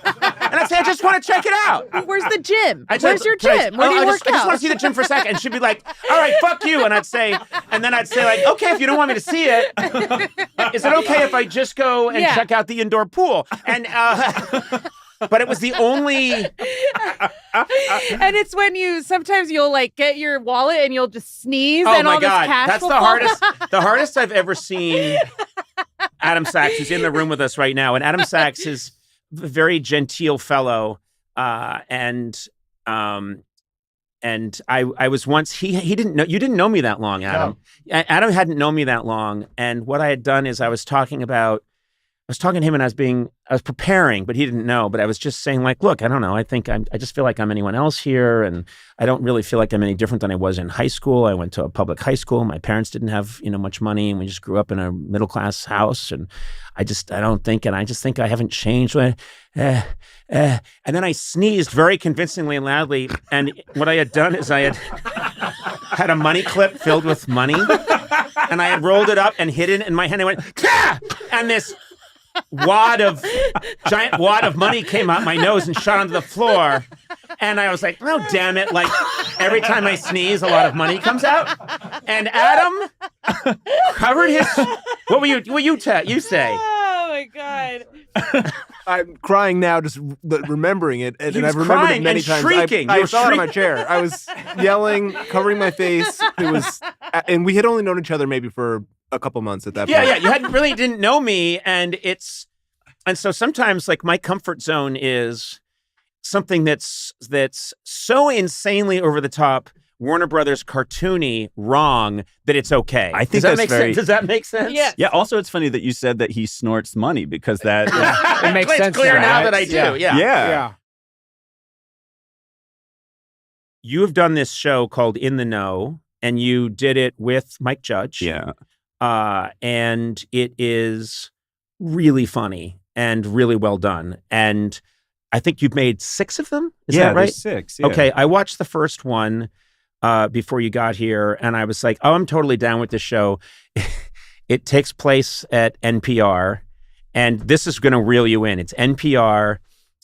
Zach is the main character who's completely full of himself, named Lauren. Yeah, Lauren Caspian. Lauren Caspian, who is the, I think, 3rd or 4th most popular NPR correspondent. Probably 4th, but claims 3rd. Yeah. And it's puppets. It's like, I want to almost Stop motion, right? Stop motion Yeah. puppets. And it's really funny. It's so well written, and it's so good. And of course, it's skewering a lot of the stuff that that I think needs skewering. I mean, so many things need skewering on both sides of the spectrum. But it is so funny. I was watching it and I was thinking, this makes me really happy. But one of the parts that I really like is that your character, in his interviews, the interviews are on Zoom, so it's all puppets. But then when you're talking to whoever one of your guests are, it's really them on a Zoom. And so Kaya Gerber happened to be in your episode. She was great and very game. I mean, it's interesting. Like, I've never done stop motion before, but it's the people who did the Guillermo del Toro Pinocchio. So these are like the best stop motion animators in the world. And it's crazy to see it, because one thing I didn't realize when we started, but I guess I feel like, people have a tendency to kind of winnow themselves down to one thing, or to winnow each other down to one thing, to this kind of reductive identity thing where it's like, you are this one thing, or you're this one thing you did, or one thing you believe, etc. Right. And so something that I always look for in stories and try to include is the kind of contradictory bird's nest of a person, And one thing that's so cool about stop motion is because each character is played by 30 different animators plus the voice actor, there's a kind of multifacetedness that's bred into the process. So you get all of these different people's little tics and imaginations and facial features and stuff in the process. I thought that was really fun. I'd never experienced that before. Also, it was also created by the Brandon Gardner, who's my writing partner and who listens to this show religiously. Well, I thought Brandon Gardner was really the driving force behind it. Okay, well, let's not get carried away, because I clearly. No, he just felt like He's an the amazing human being. Yeah, no, he's he's like a giant, powerful Evan Rood motor shooting the boat forward. Yeah. And then you and Mike Judge have like little tiny straws that you're dipping in the water to try and help But he's push it also a forward. great guy, though. Oh, He's just like, I love He's a fucking him. great guy. I love and guess him. what? He knows a podcast when he hears it. Yes. Okay, well, I mean, I don't think we're just like a pointless ancillary rowing team on the back of his catamaran. No, I think you guys are attractive appendages on a powerful engine that is, what's his name again? No, but one of the things that it's something that I'm really looking forward to seeing more in the show is you and one of your coworkers are always trying to out woke and out PC each other, and it makes for really good comedy because you will be saying, well, there's an unhoused person and everyone's very sanctimonious, and then she's accusing you of being insensitive because you didn't use the latest term, and I thought, oh, this is comedy that needs to be done right now. Well, you know, it's funny. In the neighborhood where we're recording this, I guess a couple of years ago, I was walking around, and it's kind of like a Tony neighborhood, and I passed a house that probably must cost like $4 million or something, and in the front yard there was a sign that said "Defund the police." And then right next to it was an ADT home security decal that advertised that they have armed guards who are on patrols. And I was like, defund the police because you have like hired mercenaries who are like, and I was like, with shoot to kill order. Exactly. And then I felt very smug about it. And then I went to go get him Tiger and ordered like a whatever, $19 matcha and was like my own hellish version of the same person I was just looking down on. So I just think there's like so much. Sorry, I'm spitting. There's so much like, you know, the kind of cosmetic progressive ideology where it's like it's a personal enhancement as opposed to a commitment that you're making to action. You know, it's a way of beautifying yourself, but you never really walk the walk. I mean, I think about that all the time of like how if you look at my credit card statements and you were to look at my journal entries, there's a terrible disparity between what I supposedly care about and what I swipe my card on. Sure, sure. I think we all have that. I thought the show, The Curse. Have you guys watched The Curse at all? And it's with Nathan Fielder and Emma Stone. And I thought they did a really good job too of picking apart this. Look at us. We are pure and we are the saviors and we are here to right the wrongs. And there was great uncomfortable comedy about that. But I just was watching this show and I thought, this is very original. I love that it's this mixed media form, and I'm down for more of these. Thanks, Is there a plan? Is the plan to make more than one season, or you're going to wait and see? Yeah, I guess it depends if the network wants to make more, but we've been daydreaming about it. I mean, at this point, we're just trying to kind of get it out into the world, and that's been preoccupying, but I wouldn't rule it out. Yeah. That's Well, a boring answer. Yeah, that's a Help terrible me. answer. Can we get your partner partner in in here? Can I do something? Yeah, Brandon. Brandon. I'm going to text Brandon. Let's Yeah. talk about Brandon more. Can I just say something? This was intended to be an interview with Brandon. Oh, shit. But he is so in demand. We couldn't get him. Yeah. Damn it, Brandon. And there was just no getting him. So he's, I guess, on some party with Kaya Gerber and Sia and everyone else who's named. Yeah. That's a cool party. It's just the three of them, though. Yeah, just the three of them, and it's in a very large cheesecake factory that they bought out, and it's empty. Man, I want to go. I Yeah, love but the it's- Cheesecake Factory. They have so many choices. I really do. Can I tell you though? I made a reservation at the Cheesecake Factory once. I showed up and they were like, the wait is 45 minutes. I was like, oh no, I have a reservation. And she said, no, that's just an estimate. What? I was like, what does that mean? Mhm. So the reservations at Cheesecake Factory are a lie and a fraud. You have Hey, to can we get always that? wait. Let's get that word out. Wait a minute. I have a confession. What? My stepbrother is a regional manager for. Is that true? Cheesecake Factory. Why haven't you ever brought in cheesecakes? I think he lives in Dallas. Yeah, I they would hate would that. melt on the way. I don't think he works for them anymore. But good. Yeah. No, we're not picking a fight with Cheesecake I'm Factory. telling you, I'm Big the Bob cheesecake? Woodward of the Cheesecake You know Factory. what, I'm gonna be on Zach's side for a second. I think if you tell people you've got a reservation, you've got to honor that. Of course. Now, look, I respect that Cheesecake Factory. I've never seen a menu like that. Yeah. It's a menu where you think of something in your head. If it's not on that menu, I'll blow my brains out. Literally, like an alarm clock covered in caramel that sits on a blintz, and then there's a bolognese sauce. Page 17. I'd like the buffalo wings and a better relationship with my father, please. That's page 9 and page 32. I once asked him if it was possible if I came in and theoretically ordered one of everything on the menu, could you even produce that much food in enough time? And they said that they could. I don't know if this, do you think that's They true? have a 3D printer back there, and they just It's just constantly and giant pneumatic tubes firing foods from all around the world at hyperspeed. I feel like I've met a lot of people in comedy who are, kind of lampoon, very cerebral, very smart, and often a bit aggressive. Right. And one thing that I've noticed over the course of the time that I've been watching you is it's really interesting. Like, I think sometimes people are so smart and kind of acidic, get more so over time, but you've somehow like become, I feel like you're like warmer and warmer. Not that you weren't like warm before, but I feel like you feel like I think I was a little scared the first time I met you because I was like, this guy's funnier than me and smarter, and I'm better educated, and it's very like brainy and fast, and now I feel like I could be kind of a little bit of a puddle or a little sloppy and not feel scared. Does that make any sense? I never thought that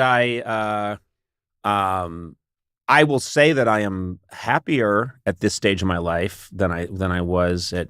I think from in my 20s and 30s, and we've talked about this, but my 20s, 30s, 40s, just so much pressure all the time. And I like to think that I was, a good person and nice to people, but I definitely am a happier person now than I was then, because you just think, okay, this is who I am and I'm doing the best I can. You come to this, you settle a little bit in this really nice way.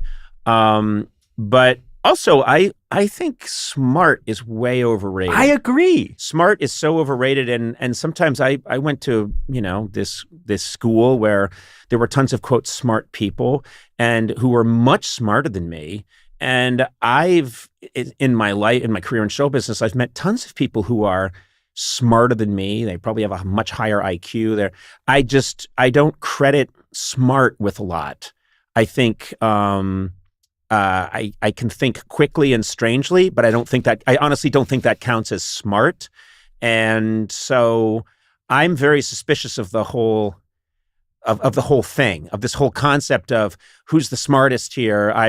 Smart people have fucked up this world so many ways from Sunday, and I'm not impressed with smart. And when candidates are talking about how smart they are, I don't want to hear about it. I don't care. I think your intent and what kind of heart do you have?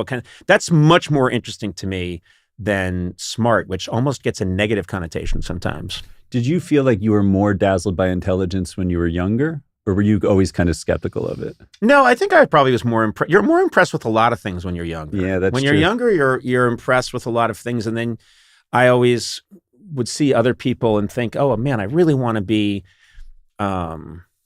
I was, I put everybody else on a pedestal. Yeah. And as you know, you degrade yourself when you do that. And I was constantly not thinking that much of myself and thinking that these other people were gods and goddesses, and as that, who am I to blah, blah, blah. And then as time goes on, you start to understand that we're all in the muck. We're all tumbling around in the muck, trying to figure it out. Our podcast, we've been doing it for 5 years now, and it's changed over the years. Yeah. Yeah, it I has. think I've gotten better looking, I think, stronger. Oh. You know what? One thing hasn't changed, and that's the great taste of Miller Lite. Yeah. It was the original light beer, and to this day, it's still the best one, if you ask me. I like to have a good time. You know that. I'm Oh, good. you love to party. My name is Conan Good Time O'Brien, Yeah. and I get together with my gang, my squad, and we crack open some Miller Lights, and all is good in the hood. Yeah, everyone's like, here's O'Brien with his squad. And Good then time, like, O'Brien. Watch out. Good time, O'Brien. Good time, O'Brien. Yeah. crew. GT O'Brien. Undebatable quality, great taste, and guess what? I ran the numbers myself. Yeah. Only 96 calories. Wow. Yeah. It's the beer that strips away everything you don't need and holds on to what matters most. It's a light beer that tastes, guess what? Ding dong, open the door, like a beer. Anyway, times change, but you can always enjoy the great taste of Miller Lite. Tastes like Miller time. To get Miller Lite delivered right to your door, visit MillerLite.com/Conan, or you can find it pretty much anywhere that sells beer. Hey, you sell beer? Yes, we do. Bet you have Miller Lite? Yes, we do. Celebrate responsibly. Miller Brewing Company, Milwaukee, Wisconsin, 96 calories per 12 ounces. And I also think like reverence isolates both the revered and the whatever, the reverencer. I don't know, the reverer. Like because man, you're not smart at all. I see. Fuck. I just realized I'm so much smarter than you. No, don't push me out of here. Don't push me out. He's hitting me. Did you guys hear that? The reverencer? Oh no! I knew it was gonna happen. I knew it was gonna happen. I posed as a warm guy that wanted contact with you. Do you think I wanted to meet you outside and lead your car in? Oh, it was all no. Oh, I don't. I think other people are probably smarter than me. He bought it. I'm the smartest fucking man that ever lived. Sorry, that was crazy. What a weird sting! What a weird sting operation. Just to lure people in with like a promise of not being smart, and somehow I buy it. Oh yeah, yeah, exactly, yeah, every time. But wait a second. No, you were talking about how if you revere people, I mean, it doesn't go anywhere. I remember when I first got to meet and know Steve Martin a bit, just because, I mean, his poster was on my wall. And when Steve, I'm from an older generation, but when he hit in 77, 78, I just didn't think people could be that funny. I mean, it took my breath away. Yeah. And a whole generation of people just started talking like Steve Martin. It was such a huge thing. And then you meet him, and anytime I would try and say, oh, I learned really quickly, don't say, oh, that time that you did such and such. And because he didn't want to talk about that. Do you know what I mean? Yeah. My point is he's a terrible man. No. My point is that it doesn't lead anywhere. Like, you can love a musician, and if you just go up to them and say, boy, your music has really meant, they've heard that before. Mm-hmm. And there's a way to connect to them where you're both people in the world trying to figure stuff out. Someone told me, of all these quotes, I can't remember who told me them, but someone told me fame is a mask that destroys the face. And I think, I know that one. Who said that? I know that. I want to try and see if I can remember it. I think it was Fame is a mask that destroys the face. I think it was Avril Lavigne, maybe, but anyway, it was someone said it, and no, I'm pretty sure it was Kaya Gerber. That's what it was. It was Kaya Gerber. So there's a variation that says celebrity is a mask that eats into the face. Eats into the face. Yeah, John Updike. Yeah, John Updike. Wow. Yep. Interesting. But anyway, and his face was just riddled with sores and open wounds. Because he got too famous. It was really antibiotic-resistant MRSA that ate his face. And he blamed it. He blamed it on his fame as an author. It's like, you're not that famous, John Updike. You're fine. No one's recognizing you. He went around. Freddy Krueger. Later in life, he wore a Freddy Krueger mask. And went around and went, of course, I'm John Updike. I wrote the Rabbit series, and I can't take off this mask. I do want to say, no joke. Have you met? What is happening between you two? Just his look at me like, did you catch that joke I just went down?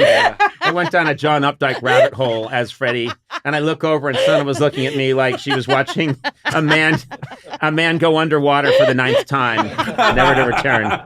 Oh, look at him! He's drowning. It's like you felt like he was looking to see, like, hey, I knew. Yeah. I usually give him whatever validation he's looking for, but sometimes I just don't, and sometimes I just stare at him. John Updike wearing a mask showing up at a party wasn't doing it for you. So. Didn't do it. You were quite young when you started doing improv, weren't you? Yeah, I was 16. I wanted to be a jazz musician when I was a kid. Whoa. Yeah, and friendship over. Friendship begun. There we do. I just checked you off for friendship over. What did No, you go ahead. play? What kind of instrument? I played trumpet, and the way I got hooked on jazz, like all great jazz musicians, was a CD-ROM video game about the history of jazz. I thought you were going to say heroin. My parents got me. It was called Living Jazz. What? Yep, and it was hosted. That's how you got into jazz? Yeah. Not hanging out in smoky clubs? No, as a 5-year-old? Like all the greats, it was. I switched from Encarta to Living Jazz, and Living Jazz was like had sort of the format of a first-person shooter, but you were totally. You're totally passive, but you're wandering through the history of jazz. That's the way it works. That's fantastic. Yes, you're like, I'm going to go to Storyville and watch Louis Armstrong. I'm going to go to Chicago after the Great Migration. And whoop, there's Lester Young. Wait a minute, that's incredible. That's Do how you ever get to shoot up the place? You never. That would be amazing if you play enough Living Jazz. You just get to be what do they call it? At one point, I wanted to transition to Grand Theft Auto. That's all. Like, there's a lot of jazz history, but then at a certain point, you notice, like, I think I'm in a strip club. That's so funny. I just hit Ella Fitzgerald with a baseball bat.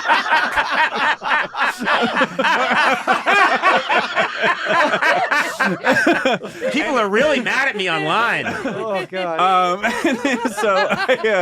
So that's how I got into jazz. And then I wanted to be a jazz musician, but then I got braces and I couldn't play anymore because it messed up my embouchure. But my parents took me, because I had to get braces, and they took me to Dr. Chops, who was this... Come on. Was that a jazz musician? Yeah. No, well, he was a jazz dentist. Okay. And he was Winter Marsalis' dentist. And we went to visit him and said, is there anything that can be done? He said, no, but this toothpaste is $30 and you should buy that. And so we did. And then I went back home, and the guy who gave me braces, I feel like I've talked about this at some point, but he had a life-size mural of himself in a lab coat putting braces on the animals in the jungle. And then he also had a portrait of himself dressed as a dentist, working on himself dressed as Superman. Oh my God. So this guy was a fascinating character. Yeah, I mean, we got to talk to him, too. Yeah. We got to get him in here. I feel like anytime I allude to someone, you would prefer that they were here. And I would just say anyone. Anyone but. But this is crazy to me, which is that, so you got braces, and they can't make a special mouthpiece that goes over your, or they were just trying to discourage you from playing the trumpet. Maybe that was it. My parents got tired of it. But I would take pliers and rip out the wire because I would get so frustrated and I wanted to play. Sonia, you probably noticed that envy can actually be a motivating force that inspires people. It could, I Like, guess. you probably come in every day and look at me and go, wow, I envy being Conan O'Brien. Not at all. Not even in the slightest. The looks, the talent, that head of hair. Nopity. Envy is commonly regarded as a vice, but it can be a good thing. Envy can be a catalyst for creation, inspiring the world to raise the bar. And Angel's Envy is a bourbon that is worth the envy. Okay. So that's where we're going with That's this. where it ended up. I was Yep. wondering where you were going. If I had read ahead, I would have known. Yeah. Angel's Envy is finished in port barrels. That's the key. Yeah. Which adds a layer of complexity to the whiskey and gives it a unique and approachable flavor. Whether it's for someone special or to bring to a housewarming party, Angel's Envy makes the perfect gift. With its unique bottle design, Angel's Envy bourbon finished in port barrels is sure to be the envy of any bar cart, too. Look for Angel's Envy bourbon finished in port barrels. Please drink responsibly. Copyright 2024. Angel's Envy, bottled by Louisville Distilling Company, Louisville, Kentucky. But then I just sort of gave up, and I had all this free time where I used to be practicing trumpet. And so my brother had gone to college in New York, and he'd gone to an early ASCAD at UCB, the Upright Citizens Brigade, and he told me about it.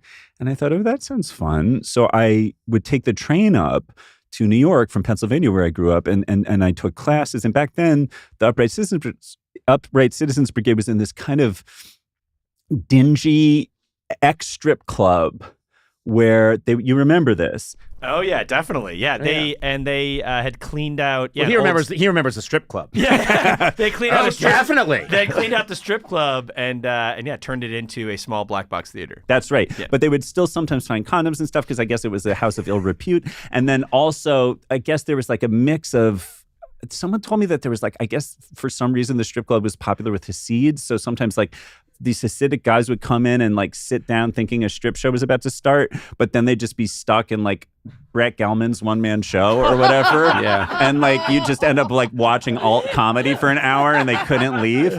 So just the idea of like these like Hasidic dudes just watching, it makes me laugh. Anyway. But yeah, I performed. I did some stuff with UCB back in the day, and I remember going down to that theater and loving it. They would do a thing where you just go out and do a monologue based on something someone shouted out in the audience, and I remembered finding it incredibly fun and therapeutic. Have you ever had the experience of overshare? Have you ever done like a monologue or an interview or something and then had that kind of vulnerability hangover thing where you're like, oh, I didn't want to talk about that, but I did.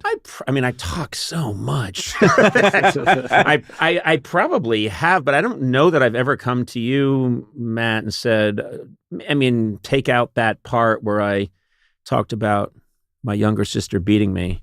That was exactly the thing you asked me to take out. I was just embarrassed that my younger sister could beat me so easily. Yeah. No, I don't and remember. Throughout the course of your life, too. It wasn't an isolated incident. She was 3 and I was 15. And she totally just was hitting me through walls and then following me into that room and then punching me through another wall. I don't think so. I don't think so. Yeah. Do you? Sometimes. Do you guys have that? Oh, daily. Really? Yeah, I think so. Yeah. Well, I think Sona has admitted to many crimes that she committed. I used to shoplift. And really? Yeah, my parents were horrified. But can I ask you about that? Because I have so many questions about that, but was it the thrill of shoplifting or was it like you wanted the item? Was it you wanted to shoplift or you wanted the thing? It was the thrill. Like the first thing I stole was a 45-cent sticker book from Sanrio. Yeah. And I could get that. I could have afforded it at that time, but I just was like, I'm just going to put it in my pocket. And scrunchies. And hair things. And I would steal things and I would put them on my head like a hairband and I would walk in front of the customer service reps. Wow. And that was a thrill. But I never stole a bunch of stuff and ran out. When I met Sona, she was running down Olympic Boulevard holding a Samsung flat screen, a very large one. And then I robbed you. Remember? That's right. Yeah, I beat you with it and I took everything you had. You smashed it over my head, ruining the flat screen, and then robbed me of $8, which really was stupid because the flat screen was worth so much more. But I'm one of those people that, in the way I was raised, was someone's always like God is always watching. So every now and then I would, put gum in my mouth and I would be walking along and crinkle up the tiny little Trident wrapper into a tiny little ball and just sort of drop it on the sidewalk and keep walking. And then I would stop and walk back and pick it up. And it's not that I'm the best person in the world. It's just that I thought that I can't have that hanging over me. And I had a therapist tell me once years ago, you have the largest conscience of any, which is probably a shock to you guys, but he said, you have the largest conscience of anyone I've ever talked to. Oh, sorry. No, I was just saying that those things, the idea of taking even, stealing one Alka-Seltzer from a drugstore, not because I'm better than you, because I'm superior to you. Oh, okay, It's an important clarification. Yeah. Mm-hmm. I mean, it's a really interesting thing. Like, I think there was a store where I grew up where if you stole, they would either call the police or they would take a picture of you with the item that you stole, and then they would put that picture up in the grocery store. So it's this sort of humiliation. It also feels a little bit like Salem, Massachusetts, 1650. That kind of, this is the way we will shame people and then they will behave, or putting people in stocks. It's a public humiliation, which is something that maybe used to work. I don't know. We should do more of it. No, okay. I thought you were saying that's not the way to go. No, I think people should be shamed. You're on board. You're big. You saw the Crucible, that play about and you were like, that's aspirational. I thought The Crucible by Arthur Miller was a how-to. I did. I said, okay, I'm down with that. Shame on ye. Shame. Remember when I tried to dunk you in water to see if you were a witch? Yes. And all this hair product floated to the surface? Oh, come on. Well, you use a lot. You use a lot. I have curly hair, dude. I know, but various waxes and oils. Come on. No, what do you mean? It's frizzy if I don't. Why do you have to bring that up? I don't know. I think was there's out of no control. shame in it. I think someone told me. I wonder if the shame thing works as a deterrent, because someone told me that again, these are like uncited, probably bullshit stories, but that shoplifting in 19th century London was like a big epidemic. So they made it a hanging offense to shoplift. And the place, so they have these big public hangings, and those public hangings were where there was the most pickpocketing Shoplifting. and stuff. Yeah, because everyone's, it was a great place to.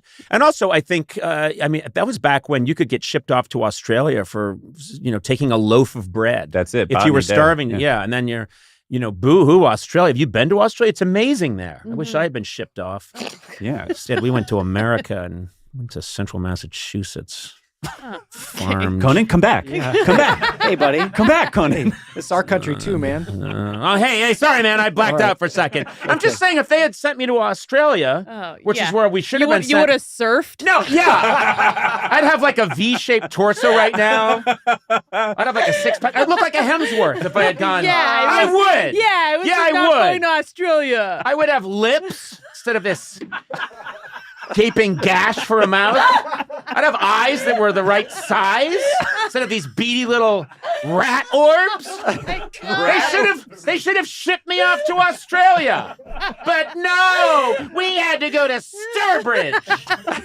Oh my God. Yeah, I've never heard the word Sturbridge with so much venom. I in know. my life. Sturbridge. Shout out to Sturbridge. It's a very lovely place.